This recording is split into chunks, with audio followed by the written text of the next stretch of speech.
Hello everyone, उम्मीद है आप सब अच्छे होंगे। अच्छे हैं तो चलिए शुरू करते हैं आज की ये जबरदस्त वीडियो। हाँ, तो कहानी की शुरुआत होती है नॉर्मन ग्लास नाम के एक शख्स के साथ, जो एक बड़ा ही सभ्य और जमीन से जुड़ा हुआ बिजनेसमैन है। नॉर्मन ऑफिस में अपने कलीग कम दोस्त रॉय से एक प्रोजेक्ट पर बात करता है और रॉय उसे सजेस्ट करता है कि अकाउंट डिपार्टमेंट में काम करने वाला तुम्हारा दोस्त डेनिस इस काम के लिए परफेक्ट है। काम की बातें खत्म कर दोनों कैबिन से बाहर आते हैं और एक लेडी के बारे में बात करते हैं जिसका पति रिलेशन शुरू होने के महज 13 महीनों बाद मर गया।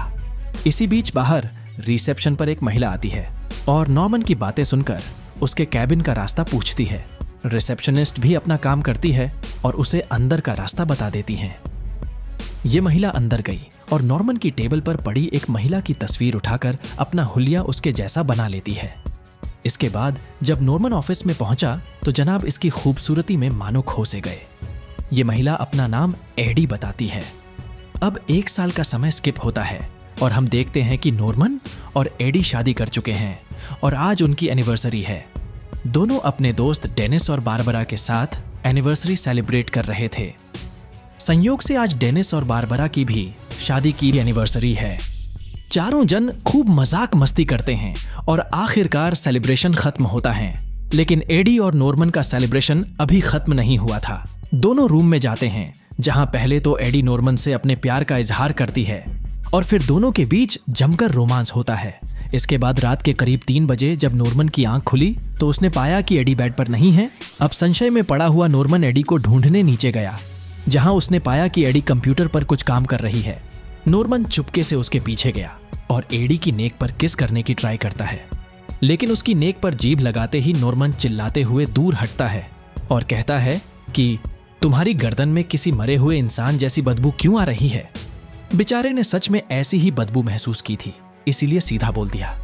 लेकिन एडी को उसका ऐसा कहना जरा कम पसंद आया और वो नाराज होकर रोते हुए बाथरूम में चली गई। उसके पीछे पीछे नॉर्मन भी उसे सॉरी कहने बाथरूम की तरफ गया, जहां उसने देखा कि एडी अपने शरीर से स्मेल मिटाने के लिए नहा रही है। लेकिन नॉर्मन ने जब थोड़ा गौर किया तो पाया कि पास ही के एक शीशे में एडी की परछाई किसी मॉन्स्टर या एलियन जैसी दिख रही थी। ये देख नॉर्मन एकदम से घबरा गया, लेकिन जब उसने वापस बाथरूम में देखा तो वहां एडी एकदम नॉर्मल थी। अब एडी भी शावर लेकर आ चुकी थी। बाहर खड़े नॉर्मन को देख वो उसके वहां खड़े होने की वजह पूछती है। पूरी तरह से कंफ्यूज्ड नॉर्मन कहता है, कुछ नहीं, मैं तो बस तुम्हें सॉरी कहने आया था। लेकिन एडी कहती है कि नहीं, इसकी जरूरत ही नहीं है। इसके बाद जब नॉर्मन वापस गया तो एडी वहीं खड़ी खड़ी रोने लग गई। अगली सुबह एडी नॉर्मन का फेवरेट नाश्ता तैयार करती है, लेकिन नॉर्मन लेट हो रहा था इसलिए उसने नाश्ता नहीं किया और एक किस करके जाने लगा। एडी पूछती है कि क्या अब भी मुझ में बदबू आ रही है। नॉर्मन एक बार तो हंसते हुए चला गया, लेकिन बाहर जाकर उसने फील किया कि एडी में बदबू तो अब भी वैसी ही आ रही है। अब नॉर्मन को कुछ समझ नहीं आ रहा था कि उसके साथ आखिर हो क्या रहा है, इसलिए वो सीधा अपने डॉक्टर के पास गया और बताने लगा कि कैसे उसे उसकी पत्नी से अजीबोगरीब टेस्ट आ रहा है। यहाँ नॉर्मन ने यह भी बताया कि वो बाकी सभी चीजों का टेस्ट साधारण फील कर सकता है। उसे जो भी बदलाव महसूस हो रहे हैं वो सिर्फ एडी के टेस्ट में हो रहे हैं। इस पर डॉक्टर कहता है कि हो सकता है ये तुम्हारे दिमाग का भ्रम हो, इसलिए ज्यादा मत सोचो और ये अपने आप ठीक हो जाएगा।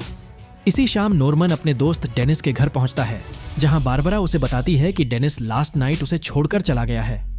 इन दोनों के बीच अचानक से ब्रेकअप हो गया। नॉर्मन घर के अंदर गया तो उसने पाया कि घर की सारी लाइट्स बुझी हुई हैं और बल्ब लैंप टूटे हुए हैं। वो बारबरा से कहता है कि डेनिस तो तुम्हें अपनी अच्छी किस्मत मानता था, फिर ये सब कैसे हो सकता है। इस पर बारबरा वाइन पीते हुए बताती है कि वो अचानक से काफी बदला बदला लगने लगा था और फिर मुझे छोड़कर चला गया। थोड़ी देर बातचीत के बाद नॉर्मन यहाँ से चला जाता है। उसके जाते ही हम बारबरा के पीछे एडी को देखते हैं, जो चुपके से उसके पास आई और आगे होने वाली घटनाओं पर चिंता जाहिर करती है। इस पर बारबरा कहती है कि तुम्हारे साथ भी वही सब होने वाला है जो कि मेरे साथ हो रहा है। यहाँ हमें पता चलता है कि एडी और बारबरा में कुछ तो गड़बड़ है। ये दोनों असल में जैसी दिखती हैं वो वैसी नहीं है। कहने का मतलब वो आम इंसानों की तरह नहीं है। रात को एडी और नॉर्मन इसी टॉपिक पर बात करते हैं, जहां एडी अपना डर जाहिर करती है कि कहीं उसके साथ भी वो सब न हो जाए जो बारबरा के साथ हुआ। इस पर नॉर्मन कहता है कि चिंता मत करो, हमारे बीच ऐसा कुछ नहीं होगा। इसके बाद दोनों एक रोमांटिक डिनर की तैयारी करते हैं, जहां नॉर्मन एडी को किस करने की कोशिश करता है, लेकिन इस बार भी एडी से उसे बहुत गंदी स्मेल आती है और वे दूर भाग जाता है। एडी पूछती है क्या हुआ, तो नॉर्मन कहता है कुछ नहीं, शायद कचरे की बदबू आई होगी। लेकिन इस बार एडी समझ गई कि यह स्मेल उसकी बॉडी से आई है। अगले दिन ऑफिस में नॉर्मन अपने दोस्त से डिस्कस करते हुए पूछता है कि क्या उसने कभी औरतों के बारे में कुछ अजीब चीज एक्सपीरियंस की है। लेकिन इसका कोई फायदा नहीं हुआ, क्योंकि यह शख्स सिर्फ अजीब हेयरकट और मेकअप के बारे में बात कर रहा था। इधर बारबरा एडी के घर आती है और पूछती है कि नॉर्मन घर पर है क्या। इस पर जब एडी ने कहा कि घर पर कोई नहीं है, तो बारबरा अपने अलग अलग रूप उसे दिखाने की कोशिश करती है। एडी भी उसे ऐसे नॉर्मली देख रही थी जैसे ये सब उसके लिए एकदम नॉर्मल चीज हो। इसके बाद बारबरा उसके नेक्स्ट मूव के बारे में बात करती है और पूछती है कि वो नेक्स्ट स्टेप कब उठाएगी। लेकिन एडी ये सुनते ही इरिटेट हो जाती है और किचन में ड्रिंक लेने चली जाती है। बारबरा भी उसके पीछे पीछे थी, जिसे एडी बताती है कि इस बार कुछ अलग है, उसे शायद सच में प्यार हो गया है। इस पर बारबरा कहती है कि ये सब एक ना एक पॉइंट पर तो रुकेगा ही। दूसरी तरफ नॉर्मन की नजर डेनिस पर पड़ती है, जो बहुत डरा हुआ था। डेनिस नॉर्मन को बताता है कि बारबरा वैसी नहीं है जैसी दिखती है। साथ ही वो ये भी कहता है कि बारबरा हर जगह उसका पीछा कर रही है। इसी बीच डेनिस को बारबरा नजर आती है और वो डर के मारे भागने लगता है, जिसके चलते वो एक कार से टकरा गया और डेनिस की वहीं मौत हो जाती है। ये सब देख नॉर्मन को बहुत बड़ा धक्का लगा था। इसके बाद नॉर्मन बारबरा के घर चल रही शोक सभा में जाता है। यहाँ नॉर्मन ने जब बारबरा को गले लगाया तो उसे बारबरा की स्मेल से भी कुछ अजीब महसूस हुआ। लेकिन उसके कुछ सोचने से पहले ही बारबरा बोल पड़ी कि ये मेरा नया परफ्यूम है। रात को एडी डेनिस की मौत पर नॉर्मन को सांत्वना देती है, लेकिन नॉर्मन एडी को घूरे जा रहा था। वो कहता है कि उम्र बढ़ने के साथ साथ लोगों के फेस पर झुर्रियां पड़ जाती हैं, लेकिन तुम दिन पर दिन और खूबसूरत होती जा रही हो। ऐसा कैसे? एडी बिना कुछ जवाब दिए नॉर्मन की गोद में बैठ गई और उससे कहने लगी कि जो दूसरे कपल्स के साथ हुआ वो हमारे साथ नहीं होगा। इसके साथ ही वो नॉर्मन को किस करने लगी, लेकिन नॉर्मन बेचारा उस गंदी स्मेल के चलते एडी को किस करने से डर रहा था। लेकिन आखिरकार वो कंफर्टेबल हो गया और रोमांस करने में जुट गया। लेकिन कुछ ही देर बाद उसे एडी की बैक पर कुछ अजीब सा स्लाइम जैसा फील होने लगा, जो उसके हाथों में भी आया। वैसे दोस्तों, वीडियो पसंद आ रही है तो नीचे मौजूद लाइक बटन जरूर दबा लीजिएगा। हाँ, तो हाथ में स्लाइम जैसा फील करने के बाद नॉर्मन बुरी तरह घबरा गया और एडी से दूर हो जाता है। ये देख एडी रोने लगती है, बार बार कहती है कि ये मैं हूं, कोई और नहीं। लेकिन नॉर्मन उसे हाथ भी नहीं लगाता। अगले दिन नॉर्मन फिर से अपने डॉक्टर के पास जाता है, जहां डॉक्टर उसका चेकअप करके बताते हैं कि ऐसे सिम्टम्स आमतौर पर हिस्टेरिकल ब्लाइंडनेस के चलते देखने को मिलते हैं। लेकिन नॉर्मन को अब भी कुछ गड़बड़ लग रही थी, क्योंकि उसका मानना था कि वो एकदम फिट है और ये सब चीजें उसे सिर्फ एडी के साथ ही फील होती है। इस पर डॉक्टर कहता है कि तुम्हें आराम की जरूरत है, ज्यादा टेंशन मत लो, चिल करो। इसके बाद जब नॉर्मन घर लौटा तो उसे एक सरप्राइज पार्टी मिलती है जो एडी ने प्लान की थी। नॉर्मन पिछले कुछ दिनों से काफी स्ट्रेस में था, इसलिए एडी ने ये पार्टी अरेंज की और नॉर्मन के सभी दोस्तों को इनवाइट भी किया। नॉर्मन के सभी दोस्त उससे कहते हैं कि काश हमें भी ऐसी बीवी मिलती। सब एडी जैसी बीवी को देखकर जल रहे थे। लेकिन इसी बीच नॉर्मन देखता है कि उसका डॉक्टर भी पार्टी में मौजूद है। यहाँ नॉर्मन को समझ आता है कि एडी उसके डॉक्टर से भी लंबे समय से टच में थी। नॉर्मन इस बारे में सोच ही रहा था कि तभी डोरबेल बजती है और नॉर्मन बाहर एक खूबसूरत सी लड़की को देखता है जो एडी की दोस्त थी। लेकिन असल में ये बारबरा ही थी, जो आज एक नया हुलिया धारण करके बाहर निकली थी। अब चूंकि इतनी जल्दी एडी के बारे में अजीबोगरीब बातें सामने आ रही थी, तो नॉर्मन का दिमाग खराब हो गया और वो ताजी हवा खाने बालकनी में चला गया, जहां उसका दोस्त रॉय भी पहुंच जाता है। कुछ देर बातचीत के बाद नॉर्मन उसे अपनी सभी दुविधाएं सुना देता है और कहता है कि मुझे लगता है एडी में कुछ तो गड़बड़ जरूर है। लेकिन रॉय को उसकी बातों में कुछ भी समझ नहीं आता, क्योंकि उसकी नजर में तो एडी जैसी परफेक्ट पत्नी हो ही नहीं सकती। ये कहने के बाद रॉय एडी के पास चला जाता है और उससे बातें करने लग गया। अब रॉय को भी एडी के पास देख नॉर्मन को शक होने लगा कि एडी सबको बेवकूफ बना रही है और सबको ऐसा समझा रही है कि उसके जैसी पत्नी कहीं मिल ही नहीं सकती। पार्टी खत्म होने के बाद नॉर्मन एडी से पूछता है कि तुम मेरे डॉक्टर तक कैसे पहुंची, उसे यहां क्यों बुलाया। नॉर्मन आगे कुछ कहता, इससे पहले उसके आंसू निकल आए और वो रोते हुए कहने लगा कि शायद मैं पागल हो रहा हूँ। एडी उसे शांत करती है और कहती है, तुम चिंता मत करो, सब ठीक हो जाएगा। शायद तुम्हें इस टेंशन से उबरने के लिए थोड़ा ब्रेक चाहिए। क्यों ना हम एक वैकेशन पर चले? नॉर्मन भी राजी हो जाता है और फिर एडी किचन में चली जाती है। इधर नॉर्मन की नजर टेबल पर रखे एक गिफ्ट पर पड़ती है जो एडी की एक दोस्त लेकर आई थी। नॉर्मन ने जब इसे खोला तो उसे इसमें से एक अजीब सी चाइनीज डॉल मिली।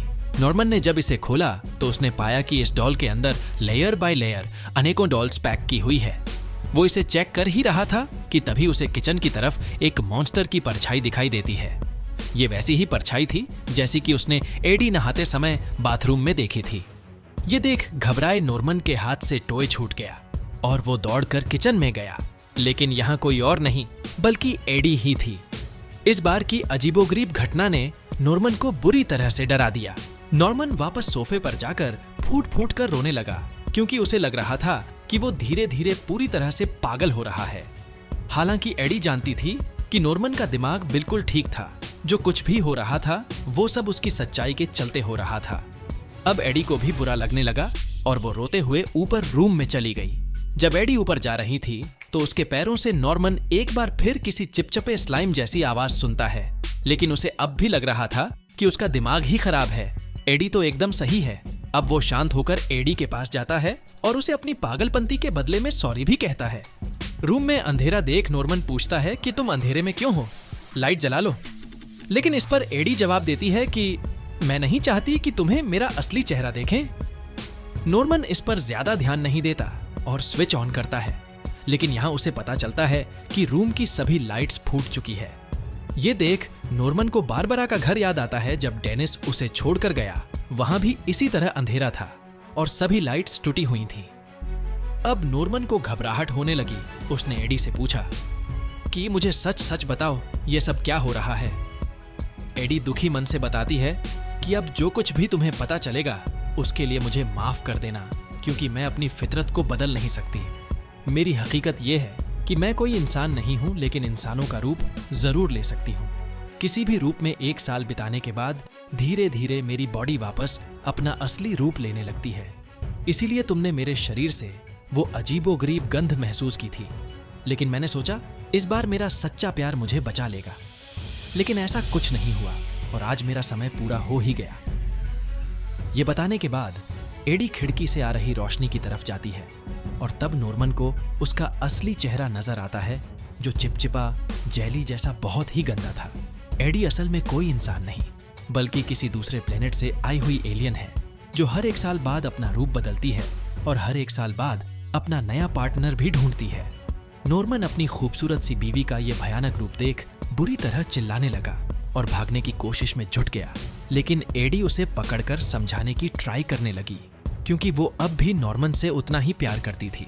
लेकिन नॉर्मन बेचारा कहाँ इस एलियन को एक्सेप्ट करने वाला था। अब सीन शिफ्ट होता है और हम पगलाए हुए नॉर्मन को एम्बुलेंस में डालते हुए देखते हैं। उसे एम्बुलेंस में डालकर मेंटल हॉस्पिटल ले जाया जा रहा था और नॉर्मन बेचारा बार बार अपने पागल न होने की बात कहता रहा। दूसरी तरफ बारबरा और एडी दोनों नॉर्मन को पागल खाने जाते हुए देख रही थीं। एडी थोड़ी मायूस लग रही थी, लेकिन अगले ही सीन में हम देखते हैं कि वो एक पार्क में घूमने जाती है और एक खूबसूरत जवान एथलीट बनकर एक एथलीट के पास जाती है। यानी अब एडी नॉर्मन को भूलकर अपना नया चैप्टर शुरू करने जा रही है।